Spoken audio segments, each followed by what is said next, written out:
Só que o que é que você precisa saber? Do princípio mais importante. Qual é o princípio da ótica geométrica mais importante? Até então, da propagação retilínea, perfeito. Propagação retilínea. Propagação retilínea. Dentro da propagação retilínea, eu aconselho vocês estudarem bem formação de sombra, que também pode ser chamada de umbra, e a formação de penumbra. Lembrando que a gente tem mais área de formação de penumbra do que de formação de sombra, não esqueçam disso, tá? Dentro do princípio da propagação retilínea, a gente tem comparando sombras, tá? Então, quando a gente compara sombra, geralmente é altura maior pela altura menor, sombra maior pela sombra menor. Fechado? Aí, o princípio da propagação retilínea também está diretamente ligado à câmara escura. Câmara escura. Dentro da câmara escura, eu aconselho vocês também lembrarem como é que calcula tamanho de imagem, tamanho de objeto e tal. E para a câmara escura, a gente tem a altura do objeto está para a altura da imagem, assim como a distância do objeto ao orifício da câmera está para a distância da imagem até o orifício da câmera. Perfeito? Semelhança de triângulo. Geralmente tudo é semelhança de triângulo. O da sombra também é semelhança de triângulo, tá? Pode trocar essa ordem, tá? Eu estou dando as fórmulas, mas eu prefiro que você tente fazer o desenho, reconhecer as alturas e fazer a sua reprise de 3. Até o início da câmera. É tipo assim, tu tem a câmera e tu tem um objeto. Desse objeto até o início da câmera é DO. Do início da câmera até onde a imagem é projetada é DI, que é o tamanho da câmera geralmente, tá?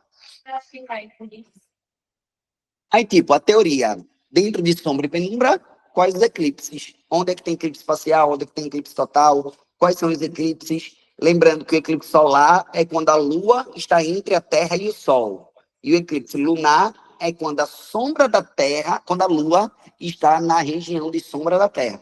Beleza? Fora isso, a gente também, devido à propagação retilínea, a gente também estudou a reflexão. E dentro da reflexão, é importante que você saiba exatamente que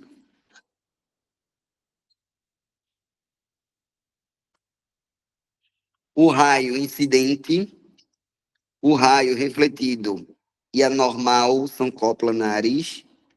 Consequentemente, esse ângulo aqui é igual a esse. O ângulo de incidência é igual ao ângulo de reflexão. Fechado? Beleza. Deixa eu ver mais desse início, do início. E do tópico 1, a gente tem o índice de refração, né? Índice de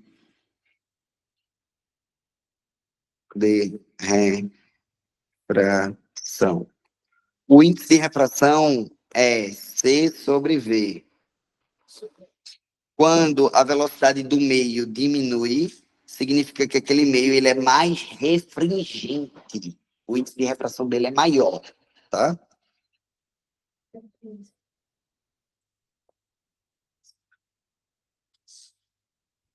Top. Aí, lembrando que em espelhos planos, eu vou escrever aqui as características da imagem, tá? Bora lá. Quais são as características de imagem nos espelhos planos? Primeiro, a imagem ela é real ou virtual? Virtual, porque ela é dentro do espelho, tá? Matheus? A imagem ela é virtual porque a imagem ela tá dentro do espelho. Perfeito? Beleza? Top. A imagem tem o mesmo tamanho do objeto. Mesmo tamanho do objeto. E fora isso, essa imagem virtual, mesmo tamanho. Se o objeto estiver em pé, a imagem está em pé ou de cabeça para baixo? Em pé. E se o objeto estiver de cabeça para baixo? A imagem também está de cabeça para baixo. Então, a imagem ela é direita ou direta em relação ao objeto, perfeito? Direita. E tem uma característica de imagem que só nos espelhos planos existem. Alguém me perguntou hoje, acho que foi no segundo B, inclusive, o que é... Ah, foi Sara. O que é uma imagem enantiomorfa? Quando ela é invertida horizontal. O braço direito do objeto é o braço esquerdo da imagem, perfeito? Essa mudança de lado se chama enantiomorfismo. Na câmera de frente, né? Na câmera frontal, né? Fica invertida, fica espelhada. É isso aí, perfeito. Foi? Aí, fora isso, galera, a gente ainda tem a associação de espelhos planos e translação de espelhos.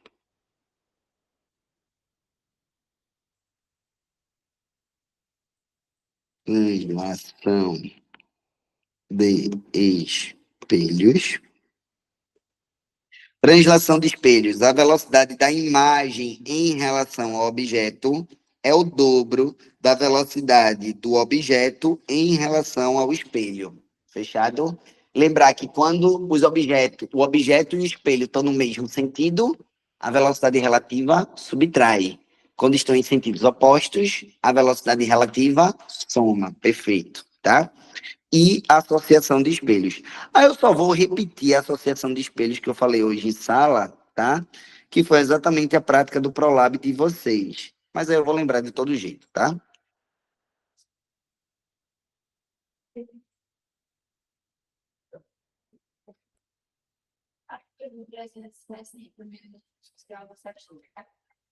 Como é?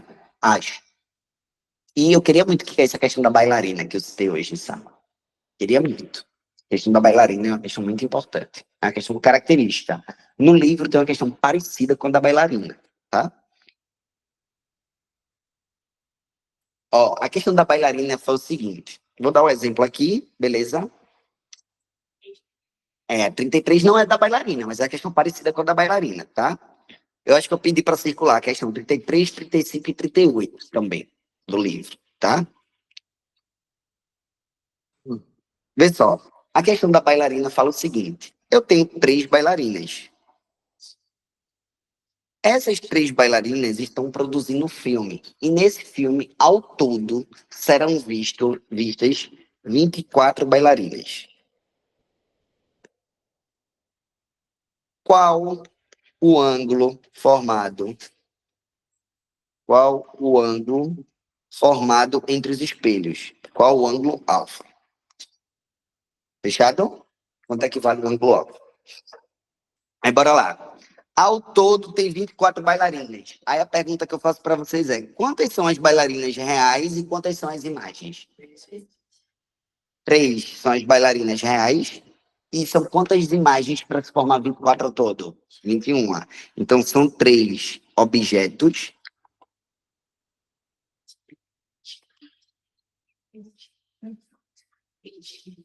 3 objetos e 21 imagens.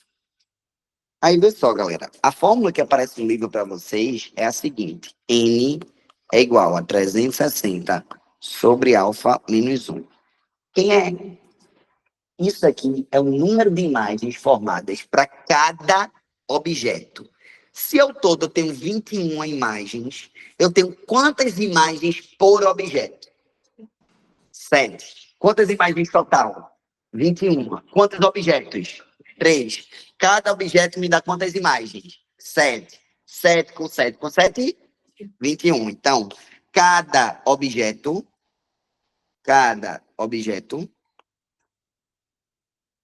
produz 7 imagens. Então, essas 7 imagens aqui é justamente o nosso N, que é o número de imagens. Fechado? Aí, para finalizar a conta, fica assim, ó. Fica 7 igual a 360 sobre alfa menos 1. E por que que eu tiro 1? Porque eu estou tirando exatamente o objeto. Só que, mas não são 3 objetos, Dudu, eu vou tirar 3, é? Não, porque é o número de imagens formadas para cada objeto, beleza? 1 que está subtraindo passa somando. Aí vai ficar 8 igual a 360 sobre alfa. O alfa sobe e o 8 desce. A alfa é 360 sobre 8, que dá quanto? 45 graus, perfeito.